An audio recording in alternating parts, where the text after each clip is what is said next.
Friends, మనం ఇంట్లో రెగ్యులర్గా చేసుకునే గులాబ్ జామ్ కాకుండా మీరు ఎప్పుడైనా కాలా జామున్ ట్రై చేశారా? అది కూడా గులాబ్ జామ్ పౌడర్తో. చేయకపోతే ఇలా ట్రై చేయండి. ముందుగా ఒక బౌల్లో 1 స్పూన్ షుగర్ తీసుకొని అందులో కొద్దిగా వాటర్ యాడ్ చేసుకొని పక్కన పెట్టేసేయండి. షుగర్ సిరప్ కోసం 2 కప్స్ షుగర్, 2 కప్స్ వాటర్ తీసుకొని ఇలా బాయిల్ చేయడం స్టార్ట్ చేయండి. షుగర్ సిరప్ రెడీ అయ్యేలోపు మనం కాలా జామున్కి కావాల్సిన ఆటాన్ని రెడీ చేసి పెట్టుకుందాం. ఒక బౌల్లో గులాబ్ జామ్ పౌడర్ తీసుకొని అందులో మనం ముందుగా రెడీ చేసి పెట్టుకున్న షుగర్, కొద్దిగా వాటర్, అలాగే 1 స్పూన్ ఘీ వేసుకొని మెత్తని పిండిలా కలిపేసి ఒక 5 మినిట్స్ పక్కన పెట్టేయండి. ఈ పిండిని చిన్న చిన్న పార్ట్స్గా తీసుకుంటూ 2 చేతుల మధ్యలో పెట్టుకొని గట్టిగా ప్రెస్ చేసుకుంటూ ఎలాంటి క్రాక్స్ లేకుండా ఇలా రౌండ్గా రోల్ చేసుకొని పెట్టుకోండి. రౌండ్గా ఇష్టం లేకపోతే మీకు ఇలా ఇష్టం ఉన్న ఏ షేప్లో అయినా కూడా రెడీ చేసుకొని ఇలాంటి పక్కన పెట్టేయండి.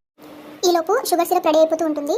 అందులో మంచి స్మెల్ కోసం ఒక 5 ఇలాచీలు తీసుకొని ఇలా మెత్తగా క్రష్ చేసేసుకొని అందులో వేసేయండి. తీగ పాకం వచ్చిందో లేదో తెలుసుకోవడానికి ఇలా ఫింగర్స్తో టెస్ట్ చేసి చూడండి. స్టిక్కీగా అనిపిస్తుంది, వెంటనే ఆపేసి దింపేయండి. ఆ తర్వాత ఒక కడాయిలో డీప్ ఫ్రైకి సరిపడా ఆయిల్ తీసుకొని మనం ముందుగా రెడీ చేసుకున్న బాల్స్ అన్ని అందులో వేసేయండి.